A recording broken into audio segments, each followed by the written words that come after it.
जय हिंद जय Bihar. Chapter 1 class tenth class का चैप्टर 1 है भारत संसाधन एवं उपयोग। संसाधन का परिभाषा।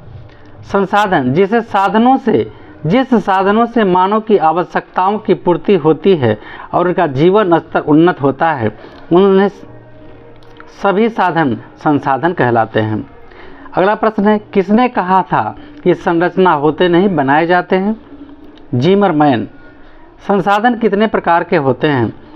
संसाधन मुख्यतः दो प्रकार के होते हैं, प्राकृतिक संसाधन और मानवीय संसाधन। संसाधनों के वर्गीकरण के कितने आधार होते हैं? संसाधनों के वर्गीकरण के निम्नलिखित आधार हैं। उत्पत्ति के आधार पर जैव और अजैव, उपयोगिता के आधार पर नवीकरणीय और अनवीकरणीय, स्वामित्व के आधार पर व्यक्तिगत, सामुदायिक, राष्ट्रीय और अंतर्राष्ट्रीय, विकास की स्थिति के आधार पर संभाव्य, विकसित, संचित, भंडार इत्यादि। अब उत्पत्ति के आधार पर संसाधन कितने प्रकार के होते हैं? उत्पत्ति के आधार पर संसाधन दो प्रकार के होते हैं, जैव संसाधन और अजैव संसाधन। अब जैव संसाधन वैसा संसाधन जिसकी प्राप्ति जैव मंडल से होती है उसे जैव संसाधन कहते हैं। इसमें सजीवों के सभी लक्षण मौजूद होते हैं, जैसे मनुष्य, वनस्पति, मछली, पशु इत्यादि। अजैव संसाधन निर्जीव वस्तुओं के समूह को अजैव संसाधन कहा जाता है। जैसे निर्जीव वस्तु आती है, इसमें निर्जीव वस्तु आते हैं जैसे चट्टान, धातु, खनिज, अनाज, कपड़ा इत्यादि। उपयोगिता के आधार पर संसाधन कितने प्रकार के होते हैं? उपयोगिता के आधार पर संसाधन दो प्रकार के होते हैं, नवीकरणीय और अनवीकरणीय। नवीकरणीय संसाधन वैसा संसाधन जिन्हें भौतिक, रासायनिक या यांत्रिक प्रक्रिया द्वारा नवीकृत या पुनः प्राप्त किए जा सकते हैं, उसे नवीकरणीय संसाधन कहते हैं। जैसे सौर ऊर्जा, पवन ऊर्जा, जल, विद्युत, पवन एवं वन्य प्राणी इत्यादि। अनवीकरणीय संसाधन ऐसे साधनों का विकास लंबी अवधि में जटिल प्रक्रियाओं द्वारा होता है। इस प्रक्रिया को पूरा होने में लाखों वर्ष लग जाते हैं, उसे अनवीकरणीय संसाधन कहलाते हैं। इनमें कुछ ऐसे भी संसाधन होते हैं जो पुनः चक्रीय नहीं होते, एक बार प्रयोग के साथ ही वे समाप्त हो जाते हैं, जैसे कोयला, पेट्रोल, प्राकृतिक गैस इत्यादि। स्वामित्व के आधार पर संसाधन विविध रूपों में वर्णन करना है इसका। स्वामित्व के आधार पर संसाधन चार प्रकार के होते हैं, व्यक्तिगत संसाधन, सामुदायिक संसाधन, राष्ट्रीय और अंतर्राष्ट्रीय संसाधन। व्यक्तिगत संसाधन ऐसे संसाधन किसी खास व्यक्ति के अधिकार क्षेत्र में होता है, जिसके बदले में वे सरकार को लगान भी चुकाते हैं, जिस पर लोगों का निजी स्वामित्व होता है, जैसे बाग, बगीचा, तालाब, कुआं इत्यादि। सामुदायिक संसाधन ऐसे संसाधन किसी खास समुदाय के आधिपत्य में होता है, जिसका उपयोग समूह के लिए सुलभ होता है। गांव में चारण भूमि, शमशान, मंदिर, मस्जिद, परिसर, सामुदायिक भवन, तालाब इत्यादि। कानूनी तौर पर देश या राष्ट्र के अंतर्गत सभी उपलब्ध संसाधन राष्ट्रीय हैं। देश की सरकार को वैधानिक हक है कि वे व्यक्तिगत संसाधनों का अधिग्रहण कर आम जनता के हित में काम कर सके। जैसे कहीं से सड़क निकलता है तो आम जनता के ज़मीन को उसका कीमत देकर उससे सड़क निकाला जाता है, जैसे राष्ट्र का विकास हो सके। अंतर्राष्ट्रीय संसाधन के अंतर्गत खासकर समुद्र आते हैं। किसी भी देश की तट रेखा से 200 nm की दूरी के बाद, यानी 200 किलोमीटर की दूरी के बाद समुद्री क्षेत्र पर सभी देशों का अधिकार प्राप्त रहता है, लेकिन इसके लिए किसी अंतर्राष्ट्रीय संस्था जैसे राष्ट्रसंघ की अनुमति आवश्यक होती है। विकास के आधार पर संसाधन कितने प्रकार के होते हैं?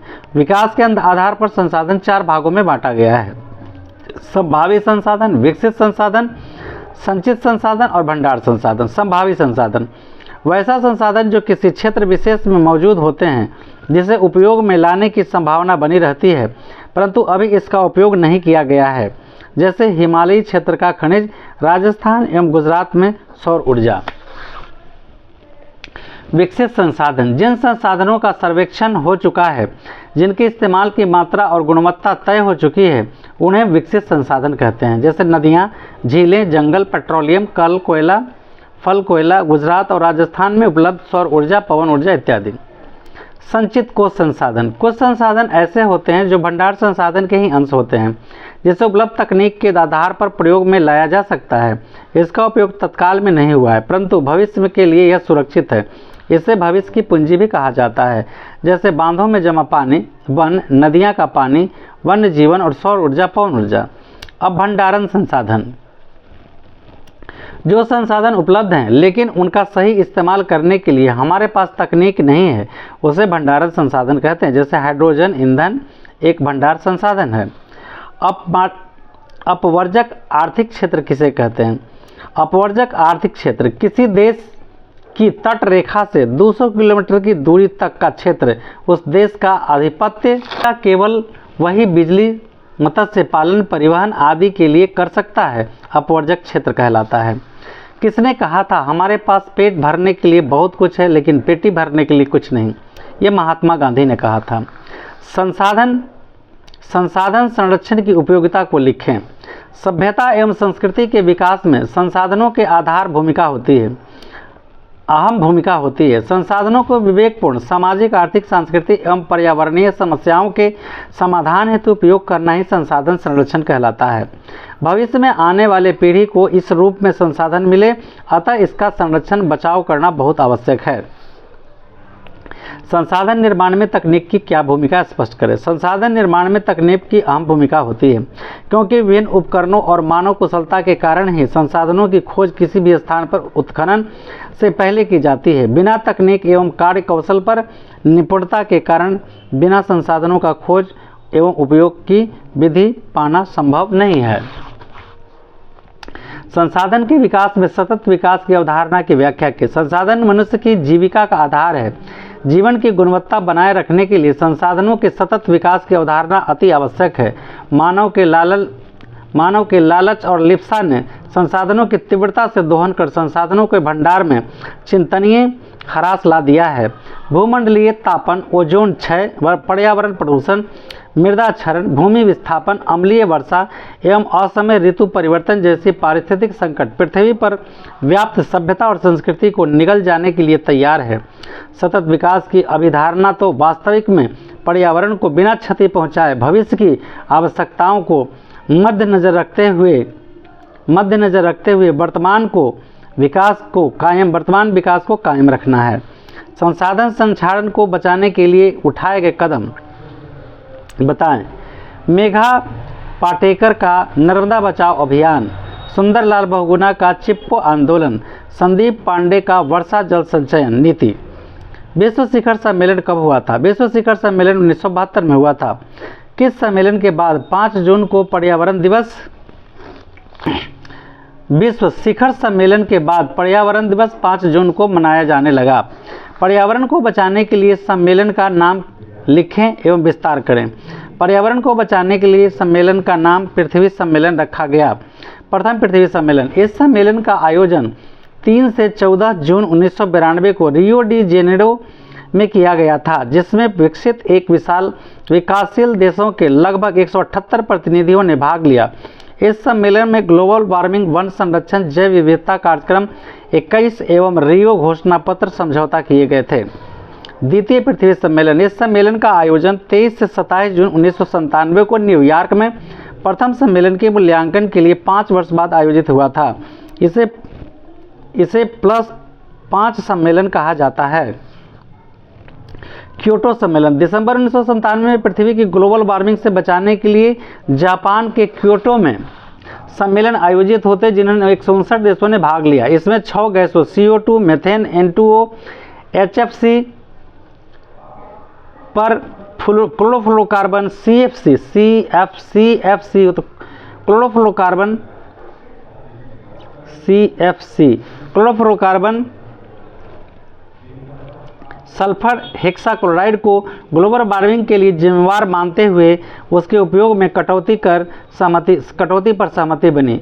जहां यूरोपीय संघ ग्रीन हाउस गैसों के उत्सर्जन में 8%, संयुक्त राज्य अमेरिका 7% एवं जापान 6% की कटौती पर सहमत हुए।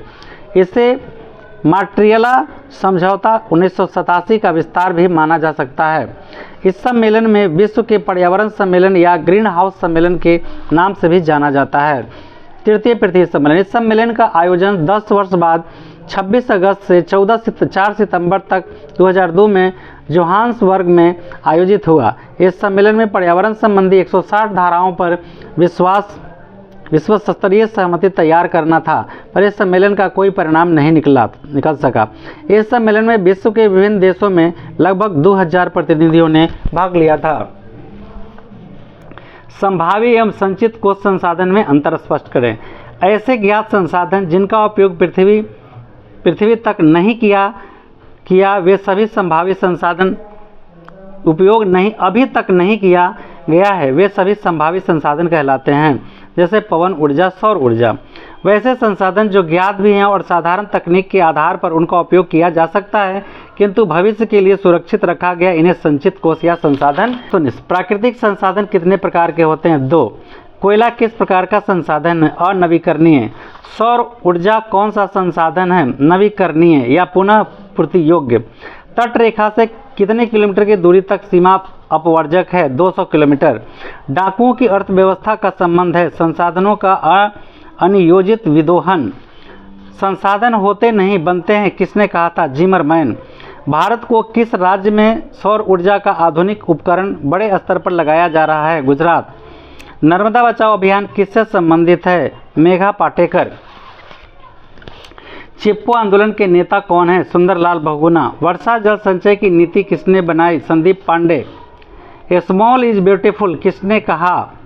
1974 ईस्वी में E.F. सुभाकर ने।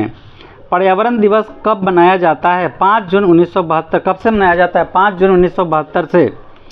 ब्रटलैंड आयोग कब प्रस्तुत किया गया था? 1987 में।